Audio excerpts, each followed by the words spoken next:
নমস্কাৰ বন্ধু বান্ধৱীসকল আৰু ইয়াত দেখিছে নহয় আজি থাম্বনেইল আৰু টাইটেল দেখি দেখিছে ইয়াত আজি আমি ৰিলছ বনাবলৈ আহিম আৰু দেখাই আছোঁ। তাৰপিছত এতিয়া মই অকণমান দৈ আছিলে খাই লওঁ আৰু দোকানতে বহি আমাৰ মানুহজন আৰু মই দৈকণ খাই লওঁ, খাই লৈ ৰিলছ বনাবলৈ ওলাম। আৰু আমাৰ ওচৰতে আছে এইকণ জেগা, কিমান ধুনীয়া দেখিছে নহয় পৰিৱেশটো। সেইকাৰণে আজি বোলো কিমাননো ঘৰৰ ভিতৰতে ৰিলছ বনাম, আজি অকণমান বাহিৰত বনাবলৈ ওলাই যাওঁ বুলি।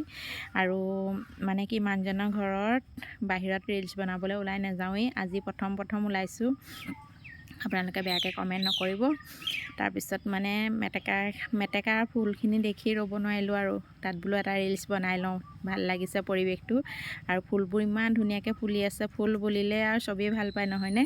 সেইকাৰণে আজি ৰিলছ বনাবলৈ এই টুকুৰা জেগাত ওলাই গৈছোঁ আৰু লাজো লাগিছে বাৰু, যিহেতু মানুহজনৰ ঘৰত মই এনেই ওলায়েই মানে বাহিৰত ৰিলছ বনাবলৈ ওলাই নাযাওঁ। যিহেতু কেতিয়াবা গৰু চৰু আনিবলৈ যাওঁতে পথাৰৰ মাজত ঘৰত যি ড্ৰেছ পিন্ধি থাকোঁ তেনেকৈয়ে বনাই দিওঁ কেতিয়াবা মন গ'লে। আৰু আজি মই সাজি কাচি ওলাইছোঁ আৰু এয়া দেখিছে নহয় মই পূৰা সাজি কাচি ওলাই আছোঁ। আৰু এইকণ জেগাত কেনেকুৱা লাগিছে কমেণ্ট কৰিব দেই। জেগাকণ আমাৰ ফ্ৰণ্টতে আছে আৰু এয়া মই ওলাইছোঁ আৰু আপোনালোককো দেখুৱাই দিছোঁ ঠাইকণ কিমান ধুনীয়া লাগিছে, সেইকাৰণে দেখাইছোঁ দেই। কেনেকুৱা লাগিছে ক'বচোন। আৰু এইকণ অকণমান ৰিলছৰ শ্ব'ৱে আপোনালোকক দেখাই দিলোঁ।